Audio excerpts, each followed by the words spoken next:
I came home after a brutal 10-hour shift and froze the second I opened my front door. My mom was standing in my living room. My older sister was beside her, dragging one of those giant rolling suitcases across my hardwood floor like she already owned the place. And then my mom smiled at me and said, completely serious, "Well, this turned out nice. It was really thoughtful of you to fix it up for your sister." For a second I honestly thought she was joking. I laughed. She didn't. That's when I realized they fully expected me to hand over my apartment like this had all been arranged already. I just stared at them and said, "In what universe?" That was the moment everything finally cracked. See, when you spend your whole life being the easy kid, people get comfortable making assumptions about you. They assume you'll keep the peace no matter what. That you'll swallow every insult, smile through every disappointment, and still show up for Christmas with wrapped presents and a polite thank you. That had been me for 26 years. I was the dependable one. The calm one. The kid who never caused trouble and never asked for much. While everyone else made scenes and demanded attention, I stayed quiet and handled my own problems. And honestly, I think my family got so used to that version of me they forgot I had limits. I'm 26 now, and until about 6 months ago, I thought my relationship with my mom was fine. Not warm. Not especially close. We weren't one of those mother-daughter duos who grab brunch and overshare over mimosas. But it was civil. Functional. We'd talk once a week, usually about whatever disaster my sister had stumbled into this time, or some random update about distant relatives I barely knew. The kind of conversations you half listen to while folding laundry. Looking back, I should have noticed sooner that every call somehow revolved around my sister. Because my sister, Madison, has always been the center of gravity in our family. She's 29, and growing up, she was chaos wrapped in expensive perfume. She totaled Mom's car when she was 17 and somehow got a replacement before the insurance check even cleared. She dropped out of college twice because each school was supposedly toxic. She cycled through terrible boyfriends like it was a hobby, and somehow every breakup was proof the world had wronged her. And every single time, my mom rushed in to rescue her. Madison was always treated like she was fragile. Precious. Like life just unfairly happened to her. Meanwhile, I was the strong one. That was Mom's favorite phrase. You don't need help like your sister does. At first, I wore that like a badge of honor. Eventually, I realized it was just a convenient excuse not to show up for me. So I learned early that if I wanted anything, I'd have to earn it myself. I moved out the week I turned 18. Worked part-time while taking classes. Skipped spring break trips. Passed on concerts, dinners out, stupid little luxuries people my age seem to buy without thinking. I worked weekends. Picked up freelance gigs. Saved every spare dollar. And after 8 years of grinding myself into the ground, I finally bought my own place. It wasn't glamorous. A tiny 2-bedroom apartment on the quieter side of town, in an older building that had definitely seen better decades. The walls were this awful nicotine yellow color. The kitchen tiles were cracked. One cabinet door literally fell off the first time I opened it, but it was mine. That mattered more than anything. I spent the next 3 months rebuilding it piece by piece.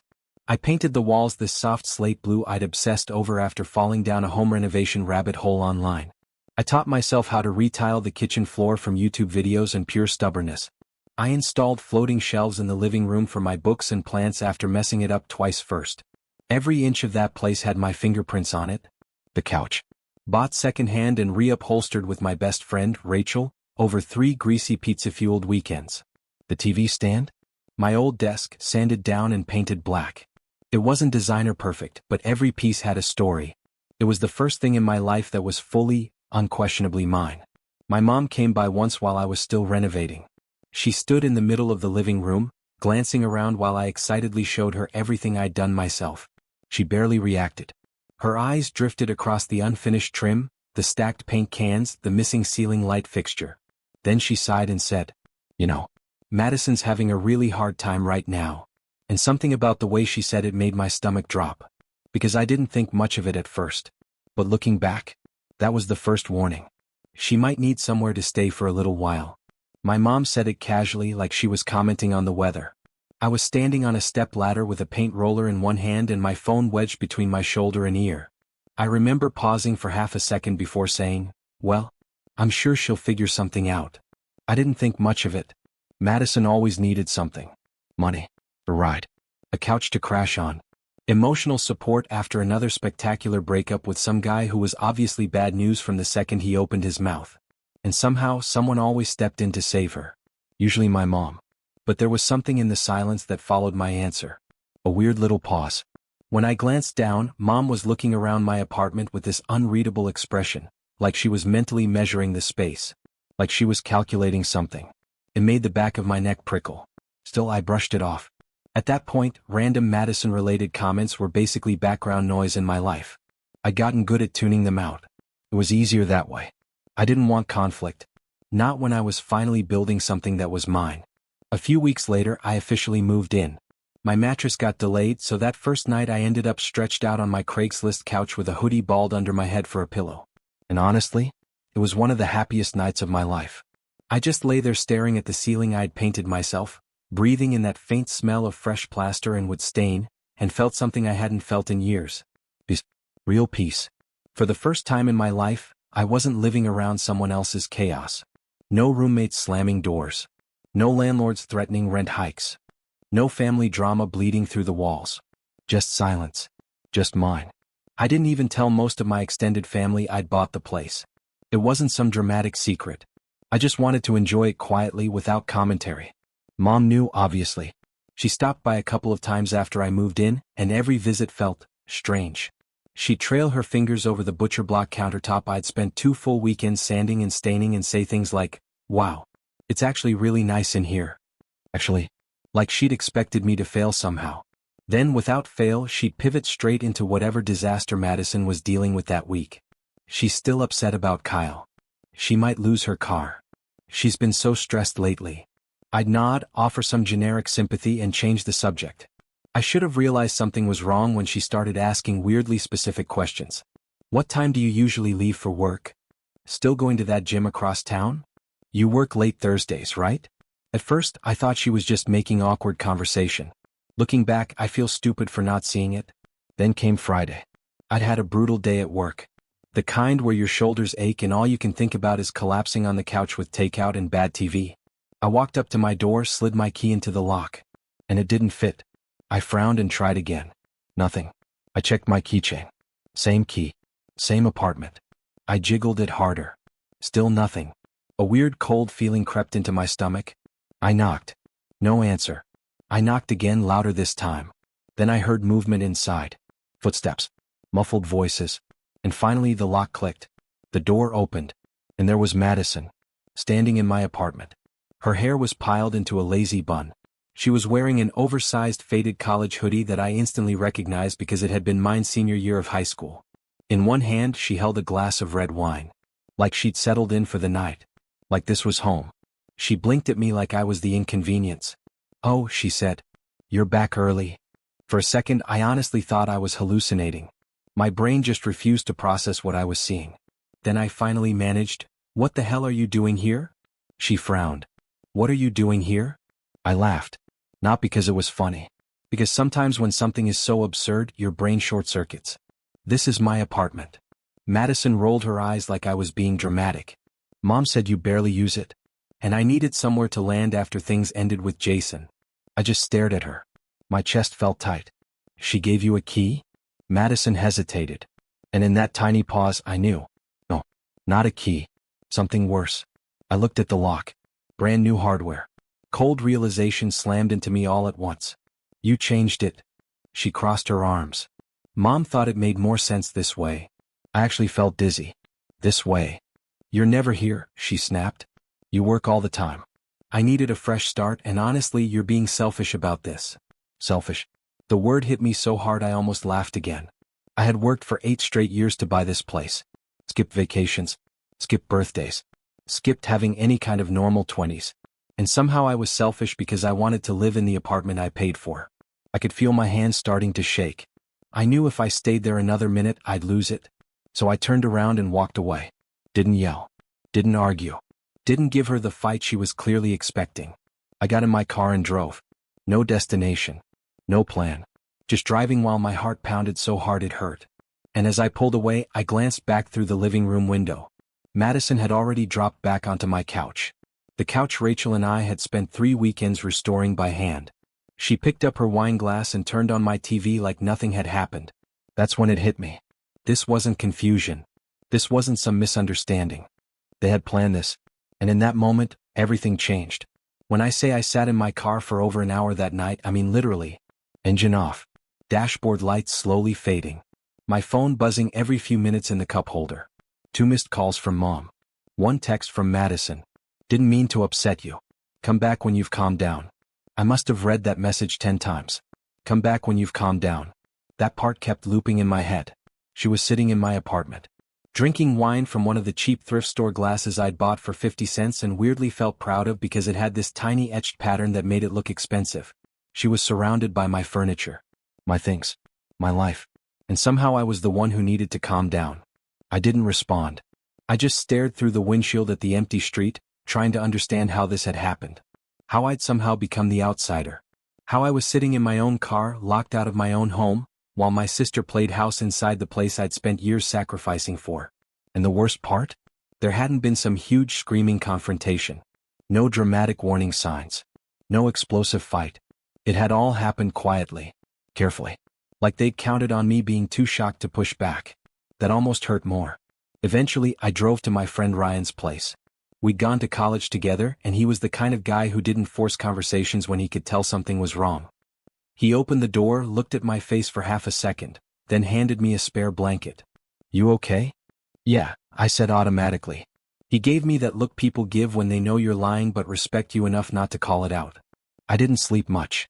Every time I closed my eyes, I pictured Madison sprawled across my couch like she'd always lived there.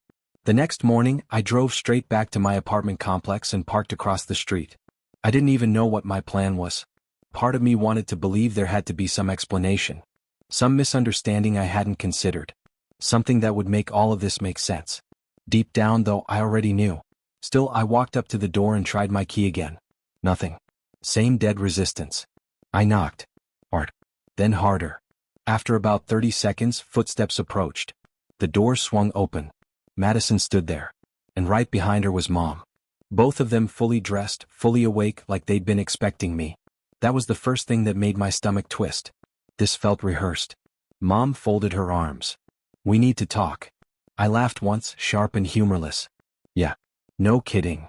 I stepped inside before either of them could stop me. And seeing the place in daylight somehow made everything worse. Madison's heels were kicked off on my rug. An overstuffed duffel bag was dumped open near the hallway. My bookshelf had been rearranged. And sitting on my side table, was a framed photo of Madison and whatever boyfriend had most recently imploded her life. Like she was decorating. Like she was settling in. My jaw clenched so hard it hurt. Mom stepped forward and launched straight into what sounded like a prepared speech. Trevor, sweetheart, I know this is upsetting, but you need to think about the bigger picture here. That phrase alone made my skin crawl. She kept going. Madison's been through so much lately. The breakup, losing the car, her job situation. And that makes this my problem? My voice came out sharper than I intended. Mom blinked like I'd interrupted something sacred. You gave her access to my apartment, I said. Without asking me. You changed my locks. She actually waved a hand dismissively. We didn't change them. We had a locksmith replace them. For a second, I genuinely thought I'd misheard her. That is literally changing them. Madison sighed dramatically from the couch. Oh my God, Trevor, relax. It's not like I'm trashing the place. Relax. Again. That word was apparently everybody's favorite. You barely even live here anyway, she added. And that one hit harder than it should have. A few months earlier, she'd asked why I hadn't bought myself a gaming setup after getting promoted. I'd laughed and said I was never home enough to use it. Too busy working. I'd said that casually. Didn't realize she'd file it away to use against me later. Mom stepped in before I could answer. You have stability, Trevor. A good job. Savings. You'll be fine. Then she said the sentence that finally shattered whatever illusion I still had about my place in this family. Madison needs this more than you do. Just like that. No shame. No hesitation. Not because Madison had earned it. Not because she had any legal claim to it. Not because I'd agreed. Simply because she was struggling. And in my mother's mind, struggle automatically outranked effort. If Madison was falling apart, everyone else was expected to bend around her. I turned to my sister. How long exactly were you planning to stay here? She shrugged. Until something better comes along. A few months probably. Then she smiled. A tiny, dismissive little smile. It's not like you can't stop by whenever. Stop by. Like I was some distant relative dropping in for coffee. Like this wasn't my home. Something inside me just went quiet. No yelling. No explosion. Just this cold, sudden clarity. I didn't say another word. I turned around and walked out. Mom was calling after me, but her voice sounded far away, drowned out by the roaring in my ears. I spent that entire weekend at Ryan's place, pretending to work while my thoughts spiraled. Because the truth was, they hadn't just taken my apartment. They'd taken the one place I'd built that felt safe. Every hour I'd worked. Every scraped knuckle from assembling furniture. Every late-night YouTube tutorial and can of paint and skipped weekend. All of it suddenly felt contaminated. And the more I thought about it, the sicker I felt. Because deep down I was starting to realize something. This hadn't been impulsive. They'd planned every second of it. And I was done being the easy one. What really got to me that week wasn't even Madison being there. It was my mom. She never once called to ask where I was sleeping. Never asked if I was okay. Nothing. It was like, the second she handed my apartment over to Madison, I stopped existing. By Tuesday, I finally cracked and called her. Straight to voicemail. I called again. Voicemail. So I called Madison. She answered on the second ring, sounding weirdly cheerful. Hey. Like we were just catching up. Like she hadn't stolen my home. I gripped my phone so hard my knuckles hurt. I want you out of my apartment. Silence. Then she laughed. Actually laughed. Wait, seriously? I'm not joking. She let out this annoyed little scoff. Mom said I could stay. I could feel my pulse hammering in my neck. Mom doesn't own that apartment, I said carefully, like I was talking to a child. I do. It's legally mine. There was this tiny pause. And then she said something that still makes my skin crawl when I think about it. Well, she has the spare key, so technically she can let whoever she wants in. I just sat there staring at the wall after she said it, because that was the moment everything shifted. Up until then, some stupid part of me had still been hoping this was just selfishness, thoughtlessness, maybe even some warped misunderstanding. But that sentence made it clear. This was deliberate. They discussed this, agreed on it, decided together that my ownership, my independence, my effort, everything I'd worked for, was negotiable. That was the moment I stopped trying to reason with them. That week I started collecting paperwork. The deed. My purchase agreement. HOA records. Building access logs. Everything. I even called an old college acquaintance, Nate, who'd become a real estate attorney. We'd never been especially close, so it felt awkward reaching out, but I needed someone objective. I brought him everything and explained the situation. He listened quietly, then leaned back and said very plainly, "You own the property. Period." I nodded, waiting for the catch. "There isn't one," he said. "If she refuses to leave, you file for unlawful detainer." The phrase sounded surreal. Unlawful detainer. Like something from a bad courtroom drama. Eviction sounded even worse. It felt absurd. Like I was some cartoon villain kicking family onto the street. But Madison wasn't some helpless tenant behind on rent. She was my sister. And she had broken into my home with my mother's help and decided that was somehow normal. The more I sat with that truth, the angrier I got. And then things got worse. A few days later, I stopped by to grab some tools I'd left in the hallway closet. I almost laughed at myself when I knocked first. Some leftover reflex of politeness, I guess. Madison opened the door without looking up from her phone. "What now?" Her tone was pure irritation. Like I was interrupting her evening. I stepped inside and immediately felt sick. The apartment looked wrecked. Not destroyed. Just neglected. Which somehow felt more insulting. My succulents were dead. Bone dry and shriveled in their ceramic pots. The floating shelf I'd spent hours anchoring properly was sagging under piles of random junk. Fast food containers crowded the kitchen counters. The walls already had scuff marks. And the whole place smelled like vanilla body spray mixed with stale takeout. It looked like a college dorm after finals week. Not my home. I didn't say anything. Just walked past her toward the closet. Behind me she snapped, "Hey, you can't just walk in here." I stopped. Slowly turned around. "What?" Her expression hardened. "You can't just barge in whenever you feel like it." For a second I genuinely thought she was joking. Then I realized she was serious. "Barge in?" I repeated. "This is my apartment." She folded her arms. "Not while I'm living here." That was it. Something cold and steady settled over me. No panic. No disbelief. Just certainty. I pulled out my phone, opened the voice memo app and hit record. Then I said clearly, "My name is Trevor Barnes. I am the legal owner of this property. My sister, Madison Barnes, has refused to vacate and has changed the locks without my consent. Her face drained instantly. Are you recording me? Yep. Her voice shot up an octave.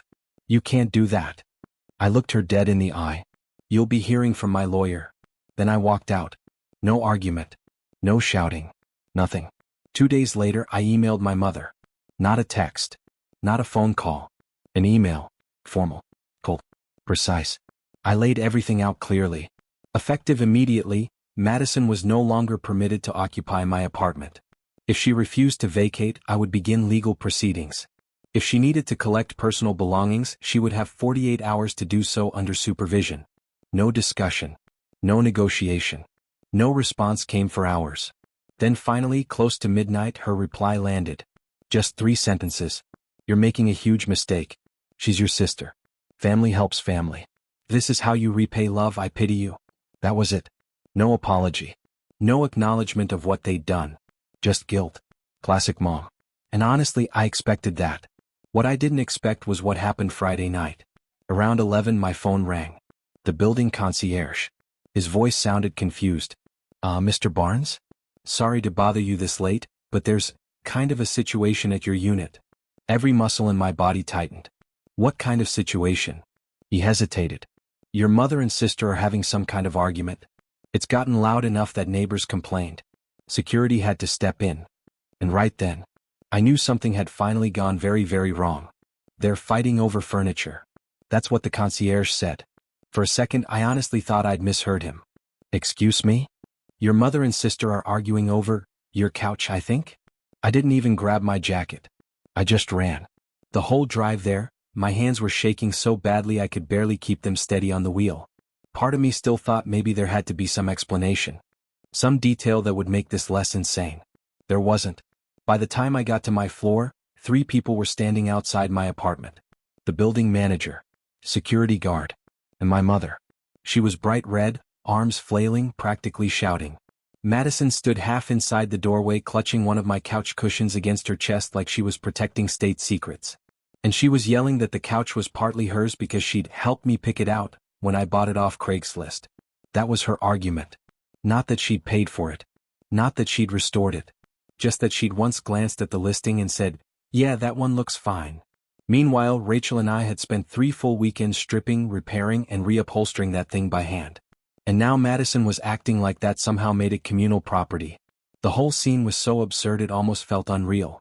The building manager spotted me and immediately looked relieved. Like finally an actual adult had shown up.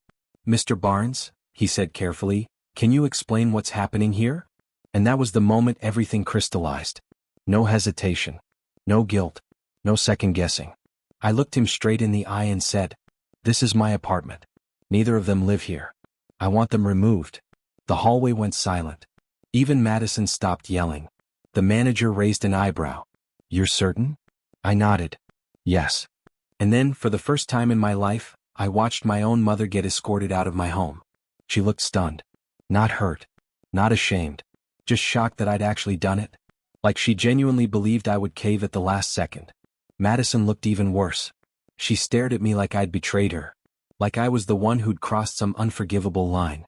But standing there, watching security guide them toward the elevator, I didn't feel guilty. Not even a little. Because for the first time in my life, something finally clicked. I wasn't the easy one. I was just the one they'd trained to tolerate being used. And I was done. I wish I could tell you that once the elevator doors closed, I stood there triumphant like some dramatic movie ending. Maybe crossed my arms while inspiring music played in the background. That's not what happened. The second my apartment door shut behind me, my legs gave out. I just slid down against the wall and sat there on the floor. The couch cushion Madison had been fighting over was lying a few feet away, twisted and stretched where she'd been clutching it. For some reason, that stupid cushion wrecked me.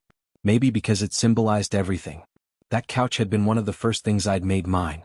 Rachel and I had laughed our way through reupholstering it, covered in fabric dust and pizza grease, feeling ridiculously proud when we finished. And now it looked like evidence from a crime scene. I sat there staring at it for a long time. The apartment still smelled faintly like Madison's vanilla body spray. Like smoke after a fire. And even though I'd technically won, it didn't feel like winning. It felt like grief. The next few days blurred together. I called out of work because I couldn't focus long enough to answer emails without rereading the same sentence 5 times. Ryan texted a couple times. You alive? Need beer?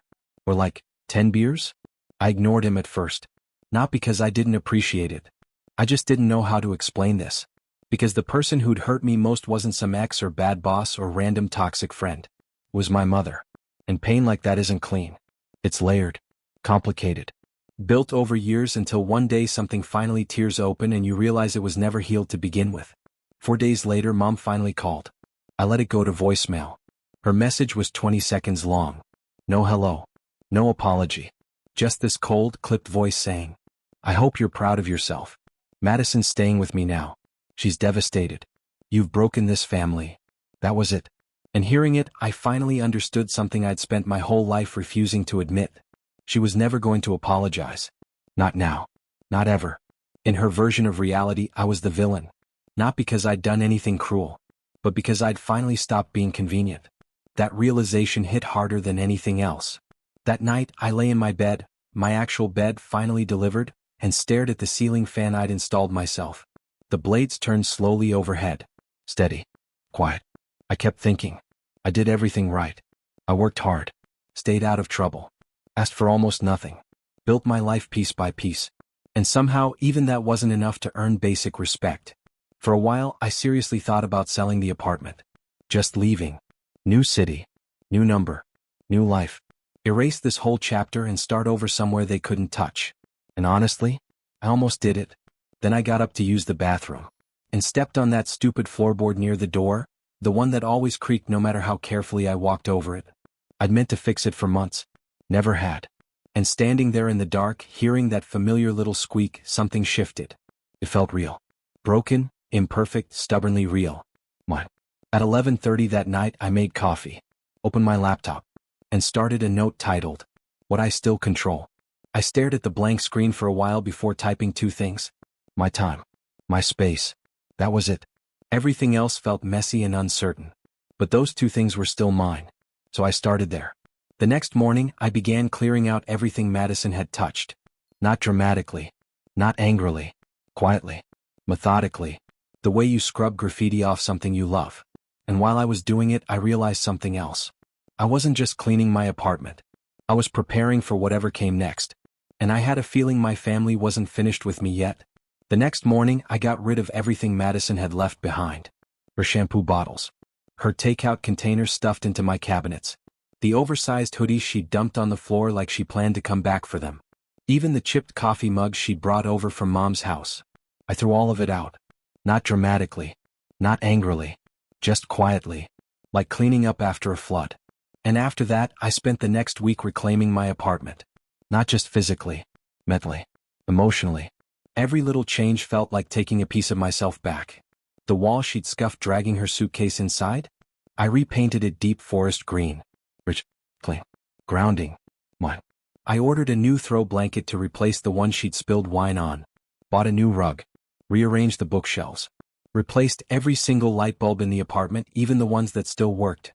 I bought one of those ridiculously overpriced scent diffusers and filled the whole place with cedar and citrus.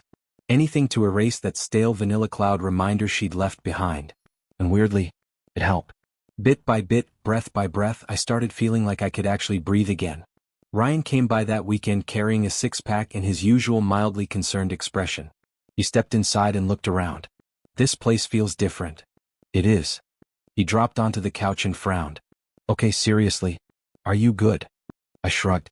Getting there. He handed me a beer. For what it's worth, this is officially the craziest story I've ever heard. I cracked the bottle open. Still living it. He laughed. Man, you handled it way better than I would've. I'd have burned the whole building down. That got an actual laugh out of me. A real one. The first in weeks. And that's when things started shifting. Not in some dramatic movie montage kind of way. Just small changes. Quiet ones. The kind you barely notice until one day you realize you're not drowning anymore.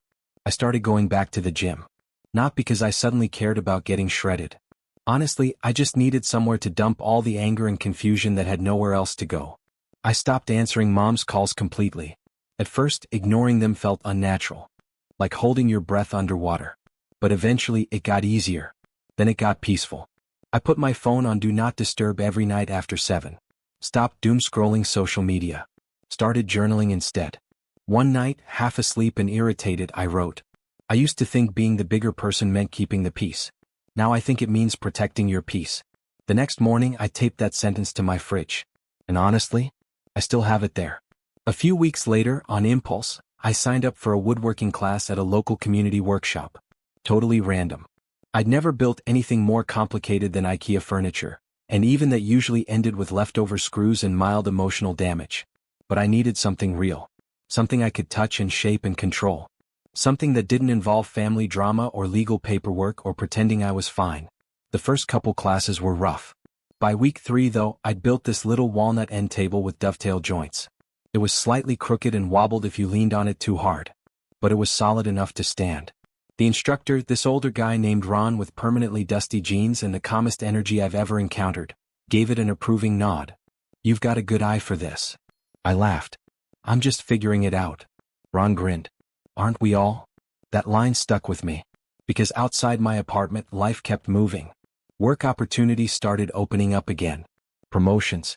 Leadership tracks. Stuff I'd stopped thinking about while I was stuck in survival mode. For the first time in months, ambition started waking back up. Then one Friday my manager stopped by my desk. "Would you be open to mentoring one of the new hires?" My first instinct was no. I barely felt qualified to manage my own life lately. How was I supposed to guide someone else? But I heard myself say yes. Her name was Hannah. 22. Fresh out of college. Brilliant, nervous, and constantly apologizing for asking questions.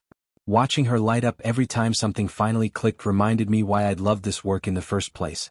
One afternoon, after I'd walked her through a complicated process for the 3rd time, she looked up and smiled. "You're really patient." I blinked. "What?" "The way you explain things. You actually care whether I understand." For a second I didn't know what to say. Then I smiled and shrugged.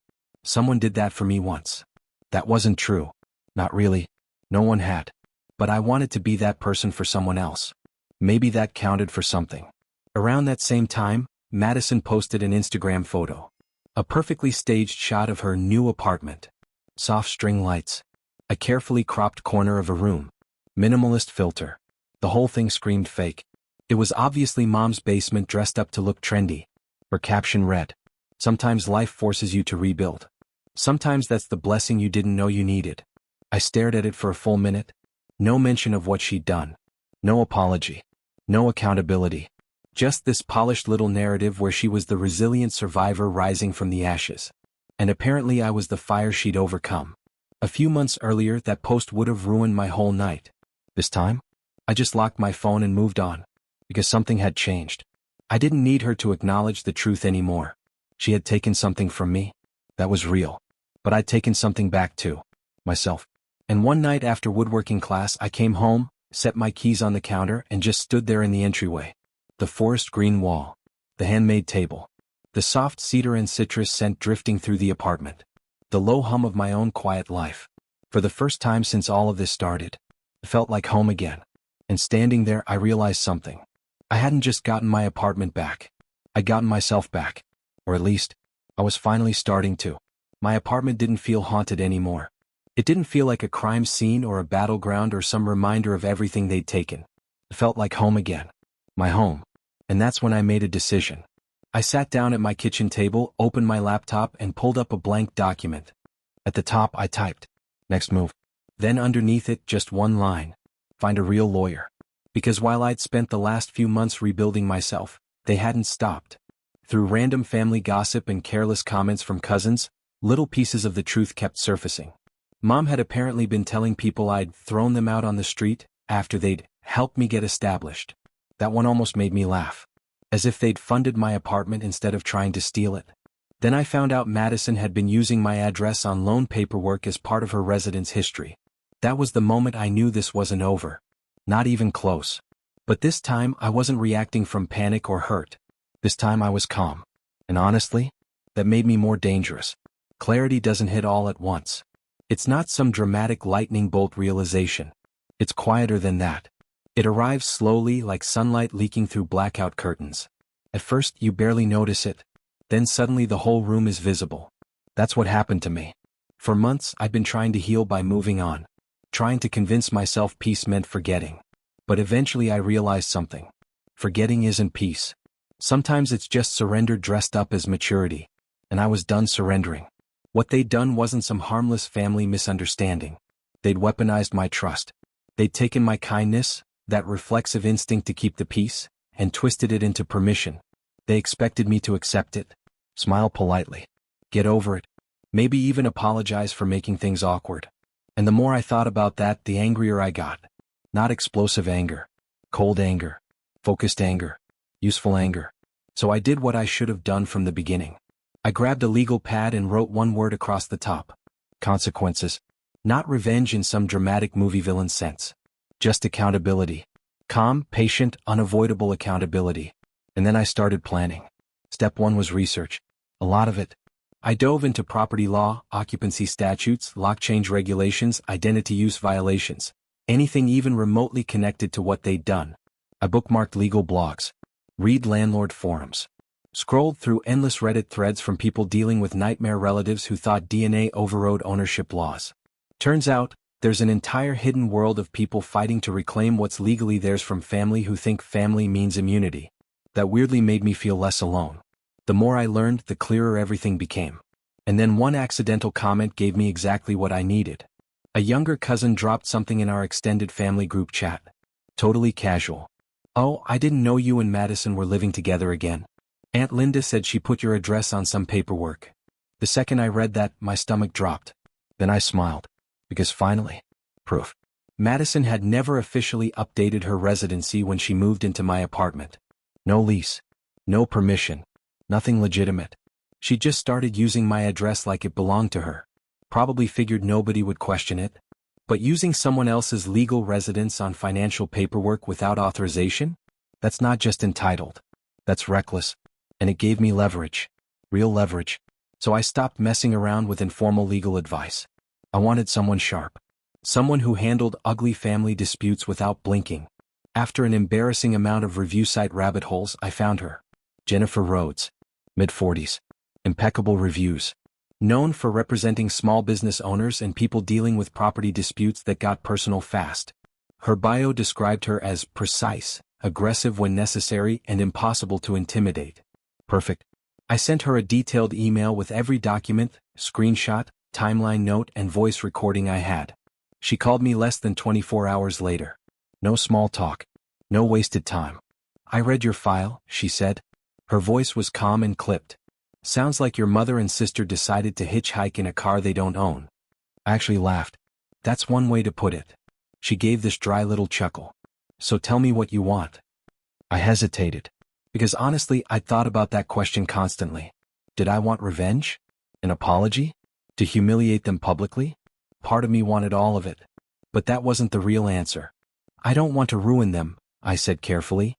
"I want them to understand they crossed a line. And I want to make sure they never try anything like this again." There was a brief pause. Then she said, "Good. That's easier than revenge." "How so?" "Because revenge is emotional. Accountability is procedural." That sentence hit me hard. Accountability is procedural. Clean. Measured. I like that. We met in her office 2 days later. I showed up carrying a 3-ring binder so organized it honestly made me look mildly unhinged. Property records. HOA correspondence. Security reports. Photos. Screenshots. Emails. Call logs. The voice memo from Madison telling me I couldn't barge into my own apartment. Every single thing was tabbed and labeled. Jennifer flipped through it slowly, occasionally raising an impressed eyebrow. When she finally looked up, she smiled. And it wasn't a warm smile. It was the kind of smile a shark might give before circling closer. "Well," she said. "You came prepared." And the way she said it made me realize something. For the first time since this whole nightmare started, I wasn't on defense anymore. I was about to go on offense. And honestly, that scared me almost as much as it excited me. Because once this started, there'd be no pretending we were still a normal family. And deep down, I think I already knew that bridge had burned long ago. Jennifer finished reviewing my binder, leaned back in her chair, and gave one slow nod. "This is clean." I blinked. "What?" She tapped the stack of documents. "You have ownership records, timelines, written admissions, security reports, proof of unauthorized occupancy, and enough emotionally manipulative communication to make a judge visibly annoyed. Then she picked up my mom's voicemail transcript and let out a low whistle. This alone could support a civil harassment claim if we wanted to push it. That honestly hadn't even occurred to me. I'd spent so long just trying to survive the situation that I hadn't fully considered how legally reckless they'd been. Jennifer smiled and snapped the binder shut. "Well," she said, "good thing I thought of it." Then she folded her hands on the desk. "Here's what we're going to do." And just like that, the real plan began. We started small. Calculated. Jennifer drafted a cease and desist letter addressed directly to Madison. No emotional language. No accusations. Just facts. Cold, precise facts. It stated clearly that she had never been a legal tenant. That her unauthorized use of my address on financial documents constituted misrepresentation. That any future attempt to present herself as a legal resident of my property would result in immediate legal action. It also demanded removal of any remaining belongings within 10 business days or they would be considered abandoned property and discarded. It was sent certified mail. And by email. To my mother's house. Where Madison was now living in what was almost certainly a dramatically rebranded basement studio. Then we waited. A week later, Madison finally replied. Not through a lawyer. Not formally. Just a furious email that somehow managed to sound both offended and deeply self-pitying. "Wow, Trevor. Real mature. You couldn't even call me? You're seriously threatening me with lawyers after everything I've been through?" I read it once. Then forwarded it to Jennifer. She replied within minutes. Perfect. When I called her, she sounded almost cheerful. "This is textbook emotional manipulation. Zero denial of wrongdoing, full pivot to victimhood. Exactly what we'd expect." "So, that's good. It's useful," she said. "Close enough." Then came phase 2. The address fraud issue. Jennifer filed a formal complaint with the Consumer Financial Protection Bureau. Then we submitted a documented report directly to the credit agency Madison had listed my apartment with. We attached ownership records. Time-stamped correspondence. Proof of unauthorized occupancy. Everything. This wasn't about getting her arrested. It wasn't even really about punishment. It was about making sure she could never use my identity, or my home, as leverage again. Then I contacted my building's HOA. I formally requested that neither Madison nor my mother be granted access under any circumstances without direct written authorization from me. The building manager didn't hesitate. Especially after I showed him the security footage from the night of what Ryan had started calling the couch incident. I'd requested a copy a while earlier. At first I wasn't even sure why. I guess part of me needed proof that it had all actually happened. And watching it back was surreal. It was worse than I remembered. There was my mother, red-faced and screaming in the hallway about how I owed Madison housing because she was family. There was Madison trying to yank my TV cord from the wall while security physically pulled her hand away. The entitlement was so raw, so shameless, it looked like bad reality television. I never posted it. Never shared it publicly. But I saved it. Insurance. Just in case. Then came the social part. And honestly, this was the only step I hesitated on. I didn't want to become the guy airing family drama online for validation. But I also refused to keep silently absorbing their lies. So I chose subtle. One photo. That was it. A shot of my living room. The forest green wall. The handmade walnut side table. A steaming coffee mug in soft morning light. And the caption. Rebuilding means reclaiming one piece at a time. No names. No accusations. No drama. But anyone who knew what had happened knew exactly what it meant. Apparently, that hit harder than I expected. Because less than 24 hours later, my phone buzzed. "Mom." A text. That post was petty and unnecessary. "You're making us look bad." I stared at it for a full minute, then typed back. "I don't have to make you look bad. You already handled that yourself." I hit send. And for once, she had nothing to say. No guilt trip. No lecture. No manipulation. Just silence. And honestly, that silence felt incredible.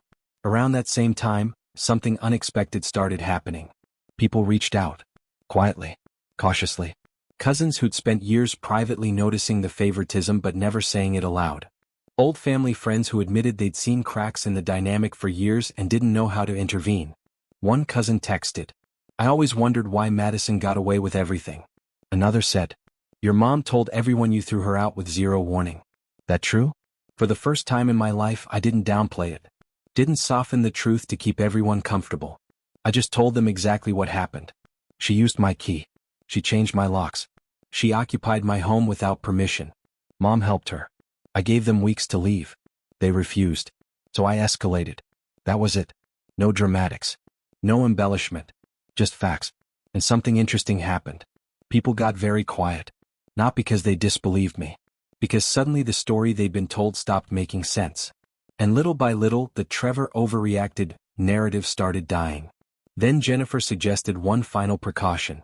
We sent formal written notice to my mortgage company and flagged my account for any attempted co-signing, address modifications, or financial inquiries involving third-party family authorization. Basically legal armor. And signing that paperwork gave me this weird sense of peace. Because for the first time, I wasn't just reacting to what they'd done. I was protecting myself from what they might try next. And deep down, I knew they weren't finished. Not yet. People who spend years getting their way rarely walk away quietly the first time they're told no. The only question was how far they'd go. And honestly, I was about to find out. Jennifer also had me place a fraud alert on my credit file. Then we locked everything down. Mortgage activity. Address verification requests. Credit pulls. Third-party authorization flags. Everything. At that point, this wasn't about revenge anymore. It wasn't even about proving I was right. It was about protecting what I'd spent years building. And once every legal door had been slammed shut, I waited. Because I knew something was coming. People like my mother and Madison don't just accept consequences. They push. They test. They look for cracks. And when whatever came next finally arrived, I planned to be ready. The funny thing about consequences is that they rarely arrive dramatically. There's no cinematic music. No instant collapse. Real consequences move slower than that. They roll in quietly. Like fog. Subtle at first. Then suddenly everything is covered. It started with a knock at my door. When I opened it, a courier stood there holding a sealed envelope with my name typed neatly across the front. Inside was a letter from Jennifer. She'd clipped a handwritten note to the top. Thought you'd want the hard copy. Enjoy. That was very her. The actual document was dry, formal, almost painfully bureaucratic. A notice from one of the credit bureaus confirming that a fraudulent residential address had been removed from an active loan application. The applicant had been notified. Corrective action had been taken. No emotional language. No drama. Just a clean administrative correction. But I knew exactly what it meant. That was the first domino. A few days later, my cousin Melissa texted me. She's one of the only relatives I still trust. Quiet, sharp, observant in that way people get when they spend years watching family dysfunction without participating in it. Her message was short. Madison's loan got denied. Huge meltdown at your mom's house. She's blaming you. I stared at it for a while before replying. Then I typed. I didn't take anything from her. I just stopped letting her use me. And honestly, that felt important. Because that's all this ever was.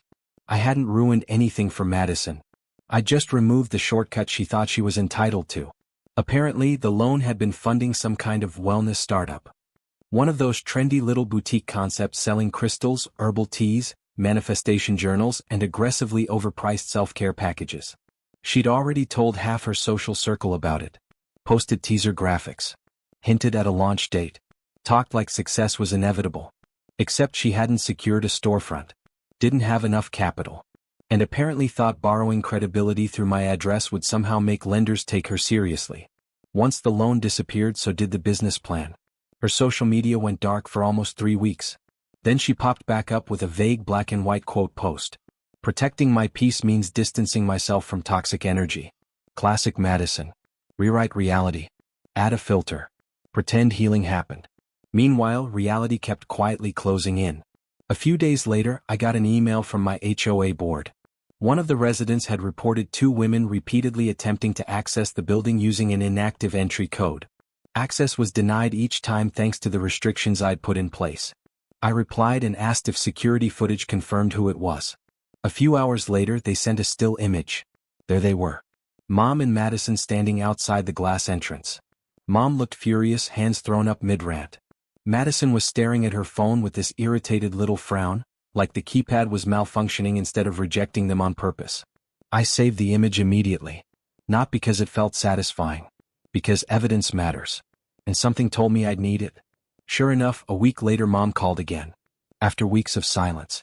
After months of manipulation, blame, and carefully curated half-truths. This voicemail started differently. Her voice was softer, measured, almost reasonable. "Trevor, we need to talk. This isn't what you think." Then came the usual pivot. "Madison's been under a lot of pressure lately." I stopped listening, saved the voicemail, forwarded it to Jennifer, then blocked the number. Because by then I understood something I should have learned years earlier. An explanation offered only after consequences arrive isn't accountability. It's damage control. And I was done participating. Jennifer moved fast. Within 48 hours, she drafted formal legal notice for both of them. It documented everything.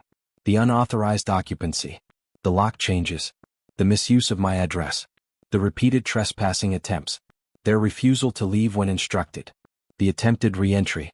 It cited local property statutes, referenced civil harassment provisions, outlined exactly what would happen if contact or access attempts continued.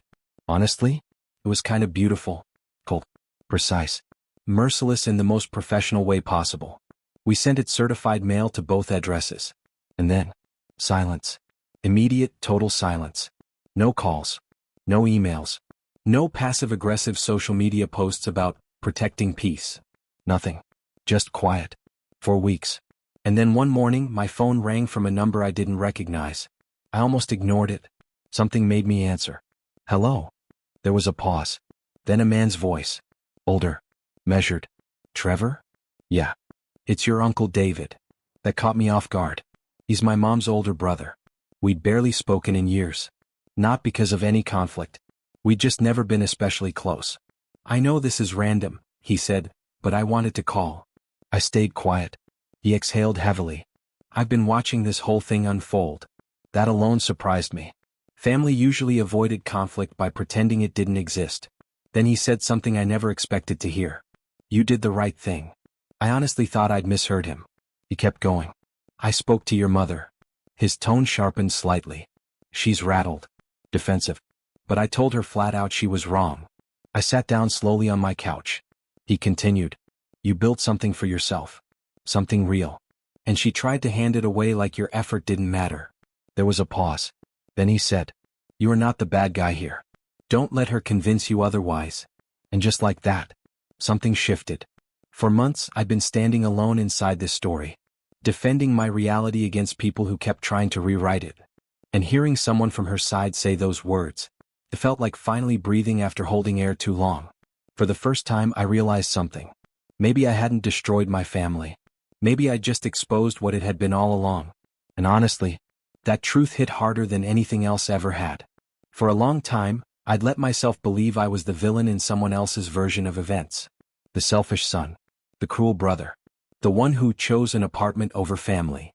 That story had lived in my head for months, quietly poisoning everything. But sitting there that night, I finally understood the truth. I was never the villain. I just stopped agreeing to play the victim. That weekend, Ryan came over again. We ordered too much pizza, claimed we'd save the leftovers, and then predictably ate all of it while watching some hilariously awful horror movie on Netflix. About halfway through, he glanced over at me, then nudged my shoulder. "You seem lighter." I looked around my living room for a second before answering. The green walls. The cedar and citrus scent. The walnut table I'd built myself. The couch, my couch. And for the first time in forever, there wasn't that low-level tension sitting in my chest. No dread when I heard footsteps outside. No anxiety every time my phone buzzed. No fear of what I might walk into when I got home. Just quiet. Real quiet. And peace. "Yeah," I said finally. "I am." And I meant it. A week later, I got a handwritten letter in the mail. No return address. The second I saw the handwriting, I knew it was Madison. For a minute, I considered throwing it out unopened. But curiosity won. Inside was one sheet of notebook paper. The message was short. "I guess you got what you wanted. I'm back at Mom's for now.